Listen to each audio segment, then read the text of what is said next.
This record is a message to young people, to people under the age of 25, and certainly to people under the age of 40. If you're over the age of 40, I'm not sure that you should listen to this record. What I'm going to say might make you mad. I don't like to get people mad.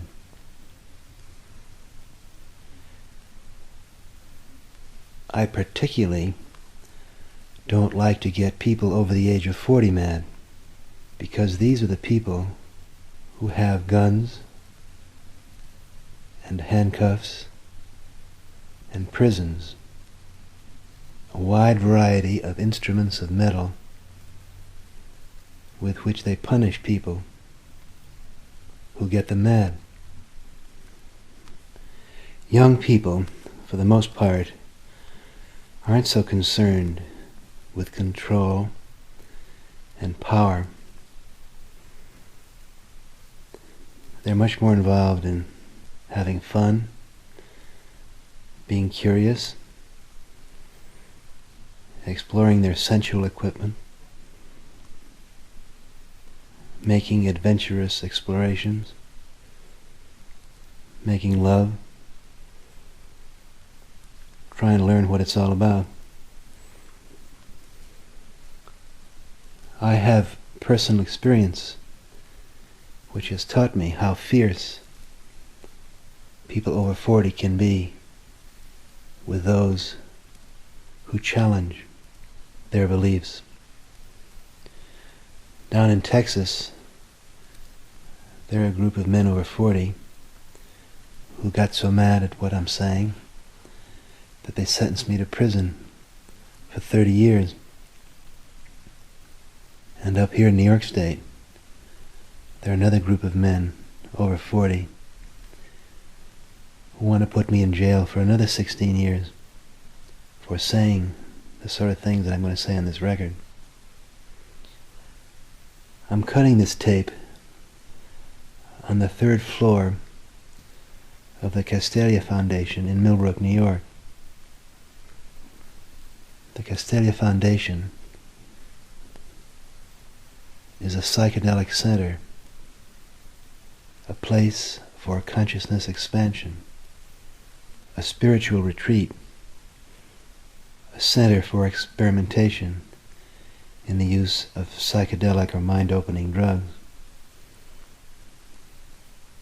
As you would expect from a place designed to produce beautiful experiences, the Castelia Foundation is located in a beautiful spot. I can look down on acres of green lawn. Down there on the left, underneath the trees, I can see a meditation house, a one-room jewel box, where people go for a few days or a week at a time to live in silence, cut off from the pressure of the world.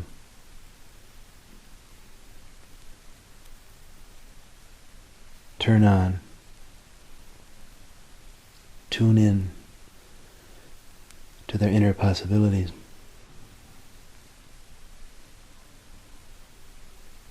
Just beyond the meditation house, there's an iron gate which leads down stone stairs to a meditation garden. There's a huge maple tree, 20 feet in diameter, with ponderous, stately limbs.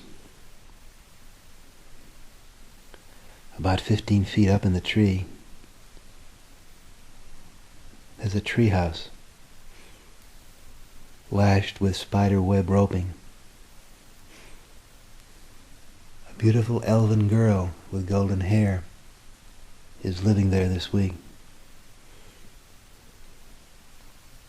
Beyond the tree, there's an apple orchard and an organic garden. Farther out around the house, there are meadows, sacred groves, pine forests, waterfalls, brooks. The main house itself is 4 stories. It has slanting copper roofs.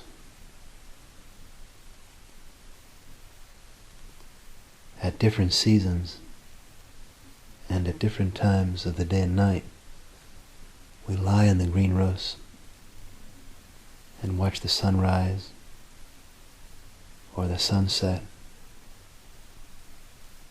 or the full moon come up over the eastern trees.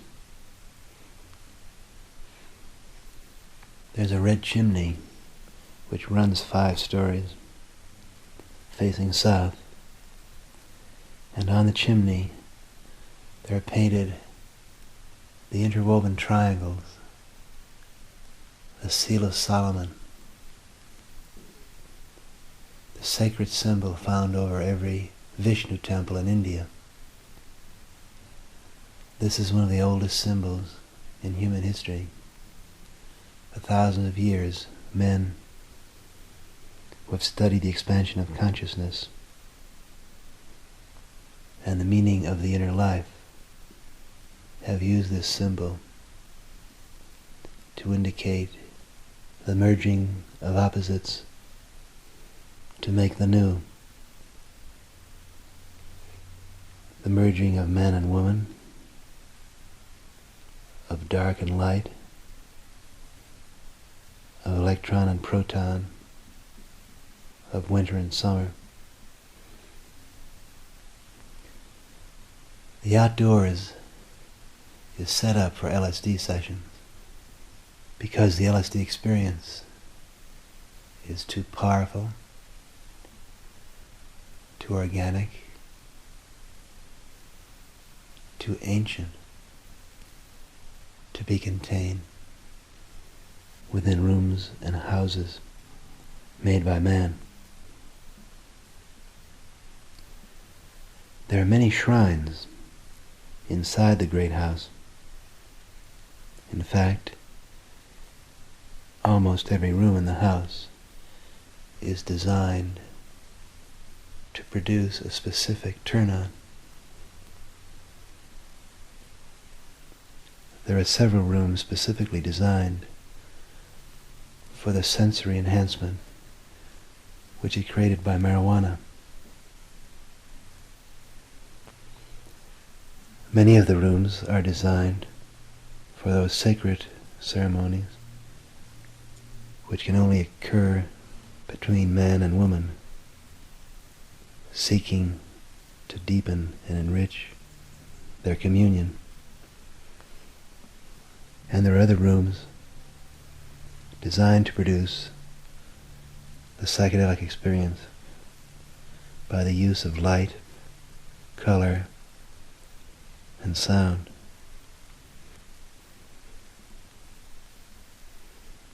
I belong to an ancient trade union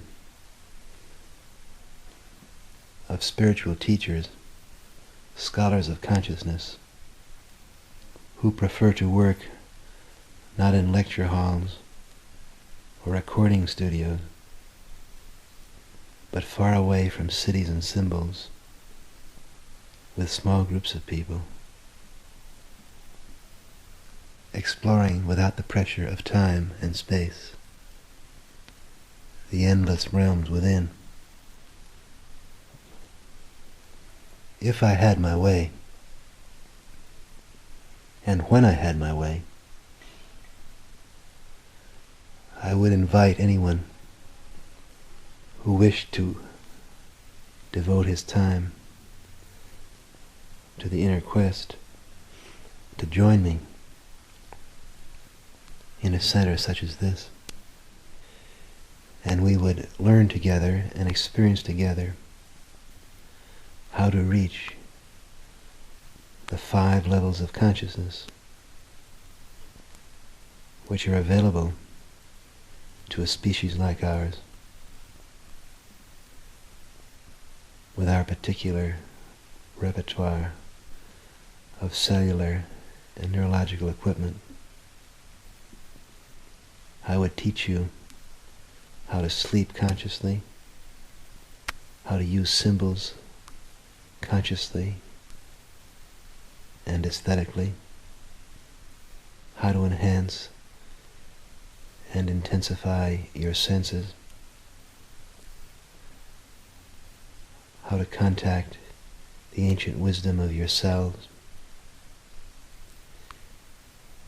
and how to reach those flashing energies which exist inside your body, which men for thousands of years have called the inner light. Such a program is not an idle fantasy. In the summer of 1962 and 63, with a group of 40 Harvard graduate students and young professional people, I participated in such a training program in a small fishing village in Mexico. We had rented a hotel there, which was a mile away from town, on a dead-end road. The hotel was a series of cottages scattered along a cliff with a long winding stone staircase leading down to the beach, a private beach which stretched a mile down the ribbon of surf and sand. Life in our center there was entirely out of doors. The air was clear and scented with a salt breeze and the perfume of flowers which grew up the cliff. People wore bathing suits and shorts and went barefoot. The food we ate came from the bay in front of us or from the fields which grew behind the hotel. Nothing came in wax containers or plastic boxes. There was no electricity. At night from the beach, you looked up and saw a continuous dance of moving candles. There were no clocks, except that every 15 seconds the surf broke a mile down the beach and came cannonading along the strand, the ticking of an ancient timepiece which ourselves have been listening to millions of years before clocks were invented. The main business of this center was the taking of LSD.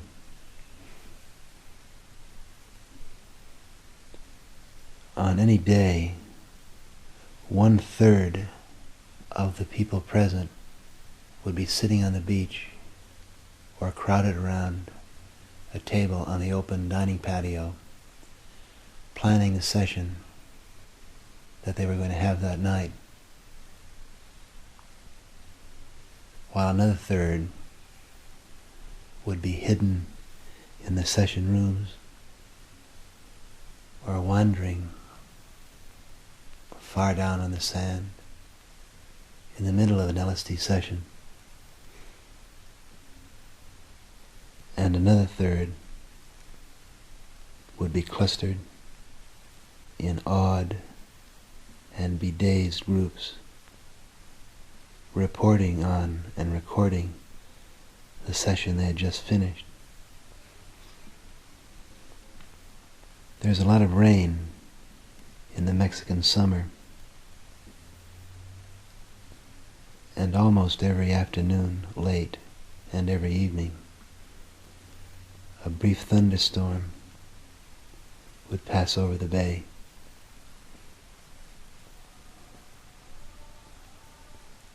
Lightning would crackle down, and the beach, the ocean, and the surrounding hills would flash into lightning view.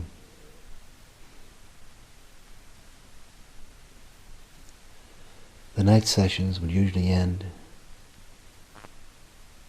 in the water as the LSD voyages would float out to watch the first rays of the sunrise.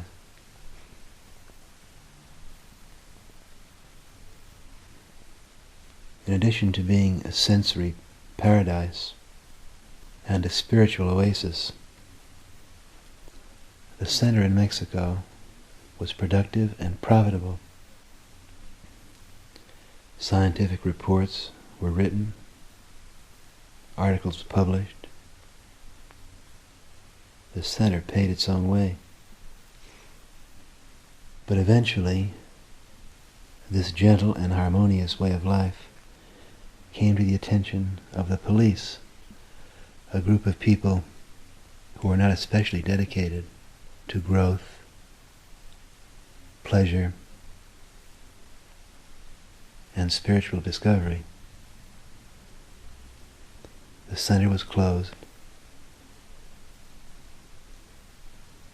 and the group dispersed.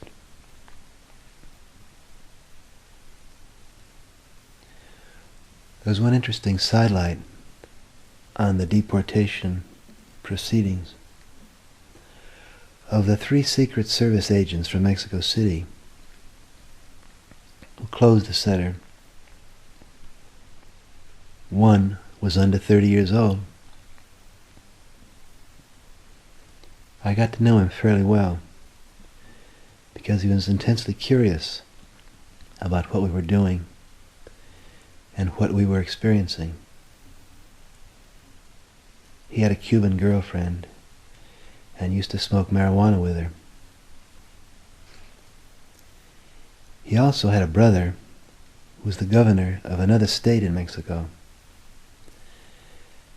And after checking our books and interviewing our members, he took me aside and said, "Senor Leary,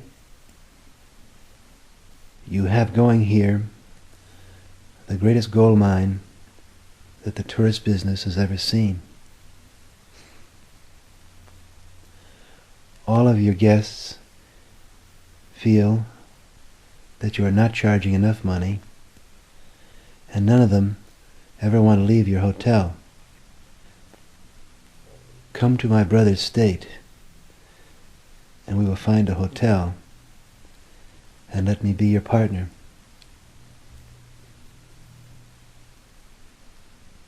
That was our summer of pilgrim wandering. We wandered from Mexico down through the Caribbean to the French islands, the British islands, looking for 1 square mile of ground on this planet where we could live quietly,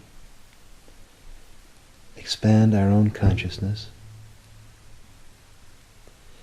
contribute handsomely to the country in which we live. But such a place was not to be found, free from political or religious interruption. If today I could find 1 square mile of ground on this planet, there would be several 100,000 people who would be willing and eager to join our explorations. But no such place seems to exist.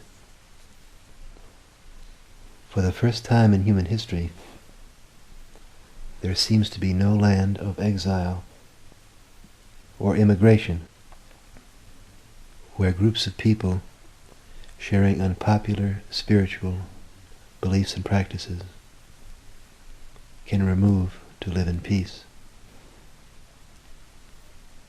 Our own country, you remember, was founded by exactly such small groups of religious exiles. Why is it that every generation forgets this lesson of the past? Why is it that each generation harasses and persecutes its gentlest, wisest, and holiest men, exactly those men that succeeding generations will revere? The answer to this question has nothing to do with intelligence or social prejudice or conservatism. The answer is neurological. The nervous system of the adult human being is so set up that it registers intense neurological pain when confronted with an idea or method which liberates man from his addiction to symbols, from his addiction to the current tribal symbol system.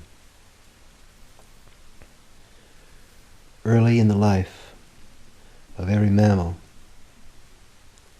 in the first few days, as a matter of fact, the nervous system focuses on a nearby object that moves and makes noise, and around this imprinted object, the conditioned symbol system that comprises the discriminating, perceiving, and executing mind. Most human beings, in the early days of their life, have imprinted a moving, noise-making event which they call mother. And upon this imprint, they base their conceptions of what is right and real and true.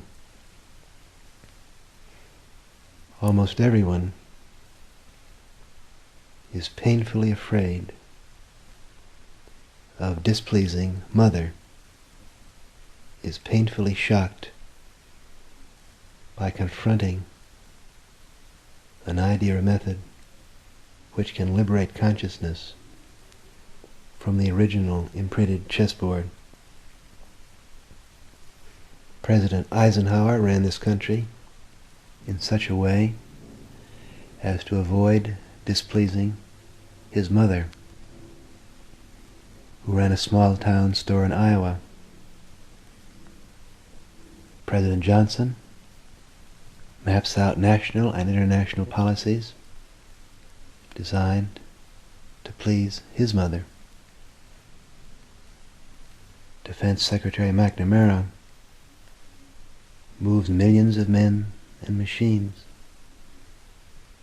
in such a way to please a mother who must have indeed been an extremely tidy and efficient woman. But who is a mother afraid of? Mother is afraid of grandmother, and grandmother imprinted her chessboard of values and realities about 100 years ago.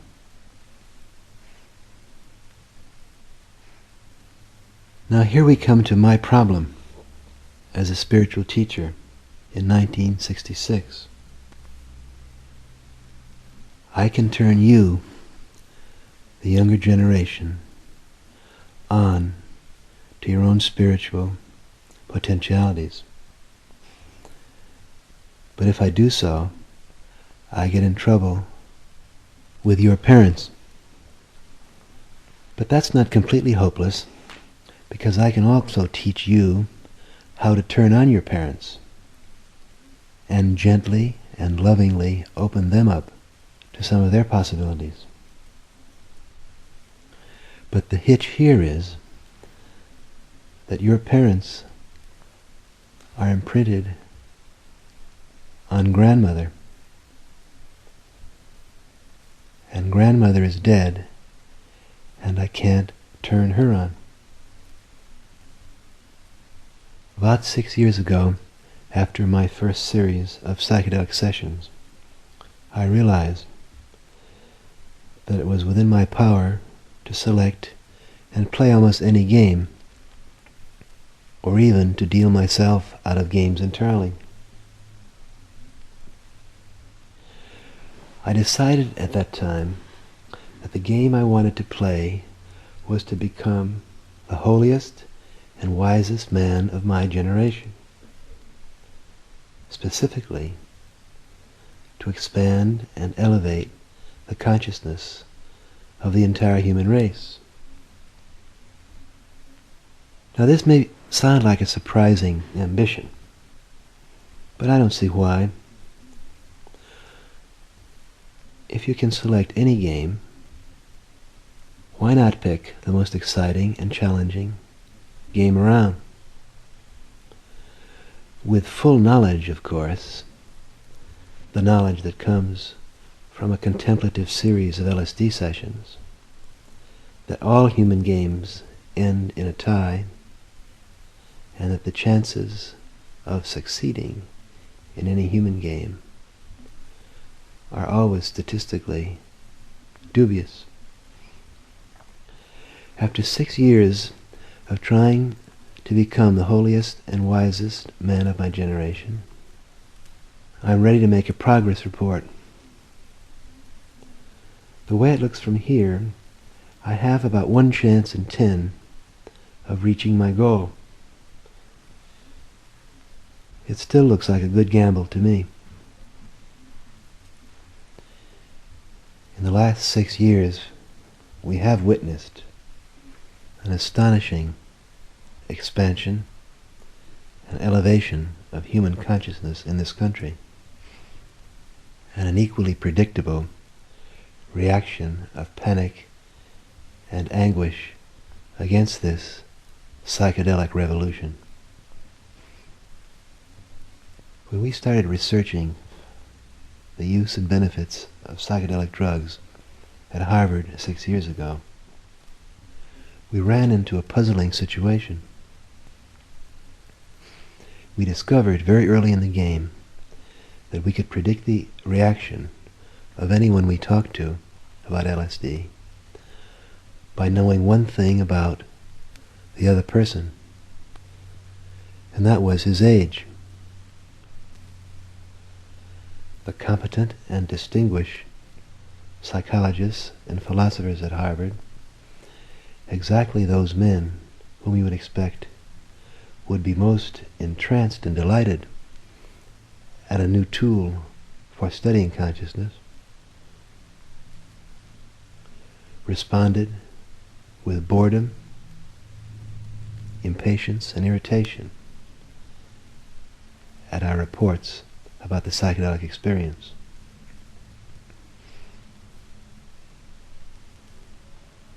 The graduate students were interested and eager to do research in this new field. The undergraduates were enthusiastic and unstoppable in their search for this experience. And what was most shocking and dangerous to my safety and tenure at Harvard was the fact that high school kids were the most interested of all.